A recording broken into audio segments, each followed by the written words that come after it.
Si Thomas Wayne Waddell ay pinanganak noong July 20, 1957 sa Cincinnati, Ohio, kina Thomas at Ruth Ellen Waddell.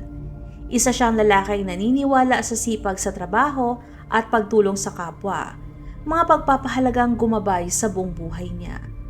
Pagkatapos ng maraming taon ng tapat na serbisyo, kamakailan lamang ay nagretiro na si Thomas mula sa Kruger, ang grocery store kung saan niya ginugol ang malaking bahagi ng kanyang career.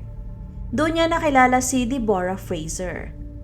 Si Thomas ay isang mapagmahal na ama sa kanyang tatlong anak na sina Olivia, Jonah at Cody. Ngunit ang pagiging lolo ang tunay na nagpapasaya sa kanya.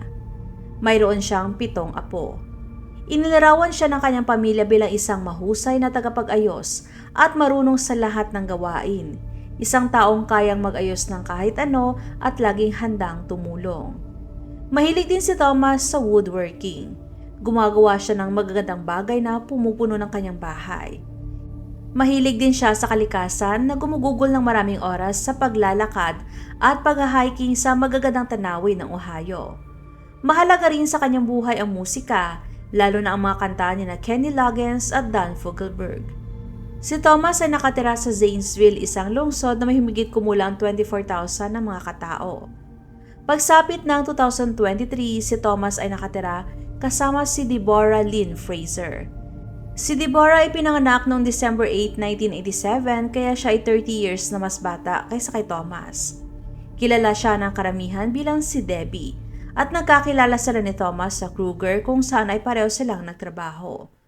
Ang hindi alam ni Thomas ay ang tunay na pagkatao ng babaeng kasama niya sa bahay.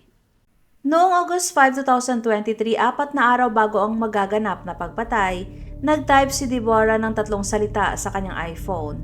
Yun ay ang how to load a gun. Kinabukasan August 6, 2023, mas naging tiyak ang kanyang mga hinanap. Yun ay ang paano magkarga ng revolver pistol. Pwede bang pumutok ang baril kung maling bala ang ginamit at paano malalaman kung anong bala ang gamit ng baril? Hindi ito mga simpleng tanong tungkol sa baril. Ito ay mga mabilis at desperadong paghahanap na isang taong kailangang matutong gumamit ng baril na hindi niya alam kung paano gamitin. Noong August 9, ang araw na mamamatay si Thomas, mas naging nakakatakot ang kanyang mga hinanap. Paano ibaba ang hammer ng revolver? Anong itsura ng .22 na bala? Nag-search din siya ng mga salitang pinakamasamang bahagi ng ulo na tamaan. May ilang baril si Thomas, kabilang ang isang .22 caliber revolver na binili niya noong 1990. Isa itong baril na pamilyar siya at alam na alam niyang gamitin. Si Deborah naman ay kailangang i-google lahat kahit ang pinaka-basic na paraan ng pagkarga at paggamit nito. Ang gabing yon ng August 9, 2023 ay tila karaniwan lamang. Tulad ng maraming nagdaang gabi. Bandang alas 9 ng gabi umupo si Thomas sa kanyang recliner sa sala. Maaaring nanonood ng telebisyon o nagpapahinga lang matapos ng isa pang araw ng pagriretiro. Ang tiyak lamang ay hindi niya kailanman inasahan ang mangyayari. Nilapitan ni Deborah si Thomas mula sa likuran habang siya nakaupo sa kanyang recliner. Itinaas niya mismo ang .22 caliber revolver ni Thomas at pinaputukan siya ng isang bala sa likod ng ulo. Isa itong pagpatay na parang execution style na ginawa ng taong lubos na pinagkakatiwalaan ni Thomas. Walang palatandaan ng pakikipaglaban at walang senyales na may babala si Thomas sa mangyayari. Namatay siya sa sarili niyang bahay, sa paborito niyang upuan, sa kamay ng babaeng tinanggap niya sa kanyang buhay. Ngunit ang pagpatay kay Thomas ay simula pa lamang ng plano ni Deborah. Agad niyang sinimulan ang pagpapanggap at pag-aayos ng eksena. Binalot niya ang katawan ni Thomas ng mga garbage bag at duct tape at saka ito binalutan ng kumot. Gumamit siya ng velcro straps upang hilahin ang katawan mula sa sala, kung saan ay napatay si Thomas papunta sa kanilang kwarto. Pinunit ni Deborah ang mga larawan nilang dalawa ni Thomas at ikinalat ang mga piraso sa apartment upang magmukhang may pumasok na magnanakaw. Gumawa siya ng kaunting kalat, sapat lang para magmukhang may sapilitang pagpasok, pero mababaw at halatang peke. Ngunit may isa pa siyang bahagi ng plano na sa tingin niya ay magbibigay sa kanya ng matibay na alibay. Kailangan niya si John Anderson. Noong umaga ng August 10, mga 13 hours matapos patayin si Thomas, Nakipag-ugnayan si Deborah kay John Anderson. Si Anderson na isang lalaking may sikreto silang relasyon sa loob na ng 10 taon. Wala siyang kaalam-alam na si Deborah ay nakatira kay Thomas bilang karelasyon. Ang alam ni Anderson ay isa lamang matandang may demensya si Thomas at si Deborah ay tagapag-alaga nito na nakatira sa iisang bahay. Sinabi ni Deborah kay Anderson na siya ay malungkot at balisa at hiniling niyang isama siya sa sasakyan upang mag-ikot-ikot. Sinundo siya ni Anderson sa Sandhurst apartment at napunta sila sa Dresden, Ohio. Huminto sila sa BP gas station, naglakad-lakad sa Blackhand Gorge at nagtagal silang magkasama ng ilang oras. Sa isang punto lumayo si Deborah kay Anderson. Sinasabi na kailangan niya makipag-usap ng pribado sa isang counselor. Napansin ni Anderson na labis na balisa si Deborah, pero ayaw nitong sabihin kung anong problema niya. Ilang beses siyang umaalis mag-isa habang magkasama sila. Naisip ni Anderson na kakaiba ang kilos niya pero hindi niya ito pinaghinalaan. Wala siyang dahilan para magduda, ang akala niya ay may pinagdadaan ng personal na problema si Deborah. Pagkatapos ibinaba ni Anderson si Deborah pabalik sa Sandhurst apartment bandang alas 11 ng umaga hanggang tanghali noong August 10. Sa isip niya, tinutulungan lamang niya ang kanyang girlfriend na makayanan ang pinagdadaan ng emosyonal na hirap. Sa katotohanan, hindi niya alam na siya ay nagbibigay ng alibay sa isang babae na ang biktima ay nakabalot sa mga garbage bag at duct tape at nakahiga sa kwarto. Noong 8:16 ng araw na yon, ilang oras bago siya tumawag sa mga pulis, gumawa si Deborah ng huling Google search. Ayon sa kanya, gaano katagal na nanatili ang GSR sa balat. Ang GSR ay may ilang kahulugan pero ang pinakakakaraniwan ay ang gunshot residue o bakas ng putok ng baril. Sinubukan niyang alamin kung gaano katagal mananatiling ebidensya ng pagpapaputok ng baril sa kanyang mga kamay. 1:26 ng hapon ng August 10, 2023, tumawag si Deborah sa 911. Sinabi niya sa operator na may gumulo sa kanyang apartment, na hindi ito nakalak at kalat ang mga gamit at hindi niya makita ang kanyang boyfriend kahit na nandun pa rin ang truck nito. Ang kanyang boses ay tila tunay na balisa at sapat na kapanipaniwala kaya agad siyang ginabayan ng emergency operator sa mga hakbang para sa kaligtasan. Pinayuhan siya ng dispatcher na lumabas muna ng apartment kung may posibilidad na may tao pang nasa labas. Sumagot si Deborah na sinusubukan niyang kumilos ng tahimik pero hindi niya alam kung may tao pa sa loob ng bahay. Ang hindi nakikita ng dispatcher ay hawak ni Deborah ang .22 caliber revolver ni Thomas habang kausap siya sa telepono. Bigla sumigaw si Deborah at sinabi na may nakikita siyang tao. Agad na nagpadala ang dispatcher ng lahat ng unit para sa isang active home invasion sa 3231 Sandhurst Drive. Pagkatapos ay may narinig na malakas na putok. Malinaw na narinig sa telepono, isang tunog na ikinatakot ng dispatcher. Sumigaw si Deborah na siya ay binaril at sinabi niyang hindi pa niya nahahanap si Thomas. Sa katotohanan, binaril ni Deborah ang sarili niyang binti gamit ang parehong baril na pumatay kay Thomas ilang oras lang nakalipas. Mabilis at malawakan ang naging tugon ng mga pulis. Unang dumating si Chief Scott Comstock at sinundan ni na Patrolman Brian Wolf at Logan Miller. Lahat ng on-duty ng mga pulis ng Zanesville Police Department ay rumisponde sa insidenteng inakalang isang marahas na pagsalakay sa bahay. Si Patrolman Byron Bollinger ay naglagay ng tourniquet sa sugat sa binti ni Deborah na siya mismong gumawa. Siya ay umiiyak sa matinding sakit at ang kanyang kilos ay mukhang totoong-totoo. Kaya inakala ng mga rumisponding pulis na ito ay isang lehitimong pag-atake. Dinala siya sa Genesis Healthcare System para gamutin. Ngunit si Patrolman Logan Miller ay nagdududa sa buong kwento ni Deborah. Sa kwarto nakabalot pa rin sa mga garbage bag, duct tape at isang kumot ang bangkay ni Thomas. Si Detective Brian Ruff na nangunguna sa investigasyon ay agad ding naghinala. Ang apartment sa Sandhurst Drive ay may malinaw na mga hindi tugmang detalye. Kahit sinabing may marahas na pagsalakay, walang nawawalang mahalagang gamit. Maraming baril na tiyaksan ng kukunin ng magnanakaw ay hindi ginalaw. Maayos pa rin ang apartment kahit sinasabing ginulo ito. Ang pag-iikot sa kapitbahayan ay naglabas din ng masamang balita para kay Deborah. Walang nakakita ng kahit ano. Sinimulan ni Detective Gary Moore na suriin ang mga CCTV footage mula sa mga bahay at mga establishments sa paligid.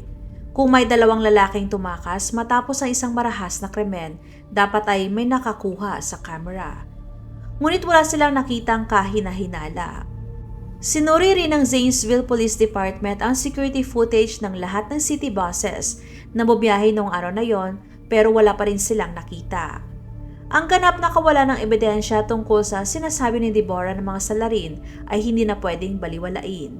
Nakuha pa nga ng mga investigador ang mga Google search na binura niya. Ngayon dahil hawak na nilang napakaraming ebidensya, iisa na lang ang tanong. Sasabihin na ba ni Deborah ang totoo o magpapatuloy pa rin siya sa pagsisinungaling kahit nahuli na siya? Sa Genesis Healthcare System pumasok si Detective Brian Ruff sa isang investigasyon na magiging isa sa pinakamaglalantad ng katotohanan. Nakahiga si Deborah sa kanyang hospital bed. Nakabalot ang kanyang nasugatang binti at nakaangat na para bang siyang biktima sa mga nangyari. Pero hindi ito pinaniwalaan ni Detective Ruff kahit isang saglit. Umupo siya sa tabi niya at hinayaan lang siyang magsalita. Minsan, ang pinakamabisang paraan para mahuli ang sinumang nagsisinungaling ay hayaan mo lang silang magsalita ng magsalita. At nagsalaysay si Deborah ng mahaba at detalyadong kwento tungkol sa kanyang araw kasama si John, ang kanilang paglalakad sa Blackhand Gorge at kung paano raw siya bumalik sa apartment na wasak at ginulo ng dalawang lalaking nakamaskara. Habang siya ay nagsasalita, tinatrato pa rin niyang buhay si Thomas na parabang walang nangyari. Hindi niya alam kung anong sasabihin sa kanya ni Detective Ruff. Diretsahan at walang paligoy-ligoy na ibinunyag ng detective ang balita na si Thomas ay binaril at napatay. Parang tinamaan ng malakas na suntok si Deborah.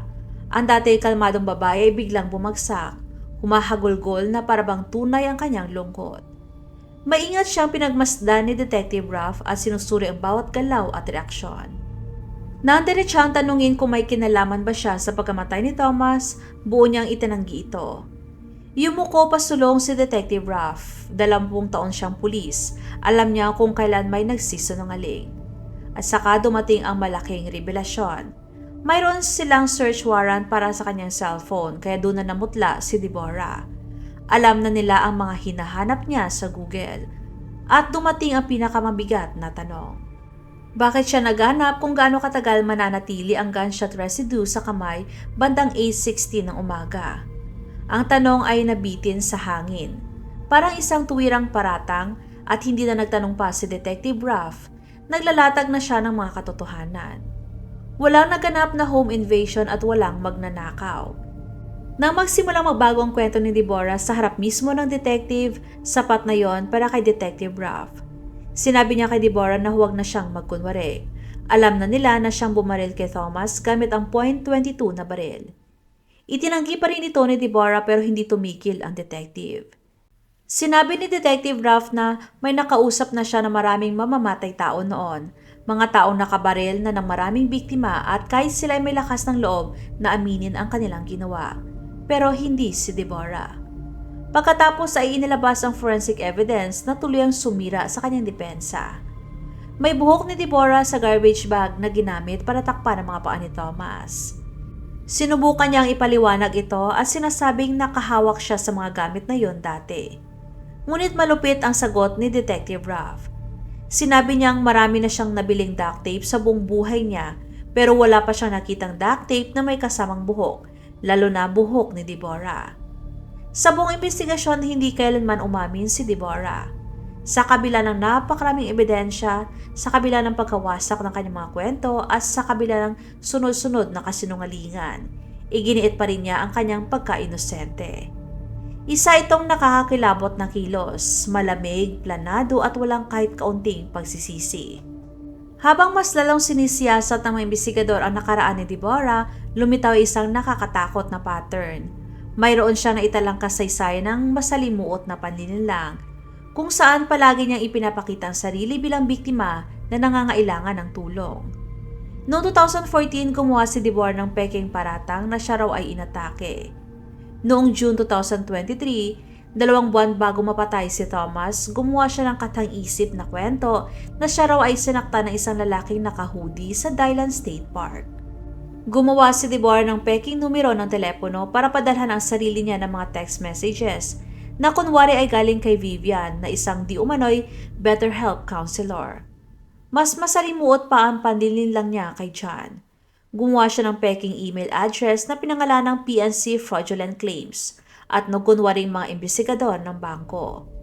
Niloko niya si Anderson para mag-iwan ng mga voicemail kay Thomas na kunwari ay isang agent ng PNC Bank. Unti-unti ring inubos ni Deborah ang kanilang joint bank account at $2,000 na lamang ang natira mula sa ipon ni Thomas mula sa kanyang pagriretiro. Nang makausap ng mga pulis si Anderson, lubos siyang nagulat nang malaman ng kanyang girlfriend sa loob ng 10 taon ay nakikitira sa ibang lalaki bilang karelasyon at hindi bilang tagapag-alaga. Noong August 11, 2023, isang araw lamang matapos ang kanyang tawag sa 911, si Deborah ay formal na inaresto sa mga kasong pagpatay gamit ang baril, malubhang pananakit, pagsira o tampering ng mga ebidensya at domestic violence. Itinakda ang kanyang piyansa sa $2 million. Noong March 18, 2024, humarap si Deborah kay Judge Mark Flegel sa Muskingum County Common Pleas Court. Sa halip na dumaan sa paglilitis, umamin siya ng sala sa mga kasong pagpatay na may kasamang paggamit ng baril, tampering with the evidence at malubhang pang-aabuso sa bangkay. Hinatulan si Deborah ng habang buhay na pagkakakulong na may posibilidad ng parol pagkatapos ng 23 years. Maaari siyang unang mag-apply ng parol sa August 7, 2046 kung kailan siya ay 48 years old na. Pagkatapos ng hatol, pinuri ni Assistant Prosecuting Attorney John Little ang naging investigasyon. Sinabi niya na magugulat ang publiko kapag nalaman nila kung gaano kahusay at kalakas ang kakayahan ng kanilang county sa pag-imbestiga ng krimen. Ayon sa kanya, ito ay isang matibay at maayos na investigasyon na isinagawa ng isang veteranong detective at ng isang detective bureau na mahusay sa trabaho niya. Dagdag pa niya, higit na mas mabuting wakas ang nararapat kay Thomas kaysa sa sinapit niya. Sa huli, ang sariling kayabangan ni Deborah ang nagbagsak sa kanya. Inakala niyang perpekto ang kanyang plano, pero minaliit niya ang husay ng makabagong investigasyon. Bawat binurang search, bawat kasinungalingan at bawat peke at inihandang ebidensya ay nag-iisa pang patunay laban sa kanya. Ang kasong ito ay dapat magsilbing babala kung gaano kahusay magtago ng tunay na ugali ang ilang tao.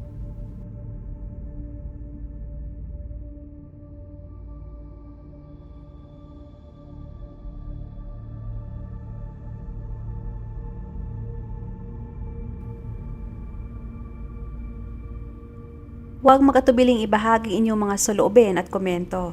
And please huwag kalimutang mag-like and subscribe sa aking channel kung hindi mo pa nagagawa. Magkita-kita tayo ulit sa aking susunod na video. Maraming salamat!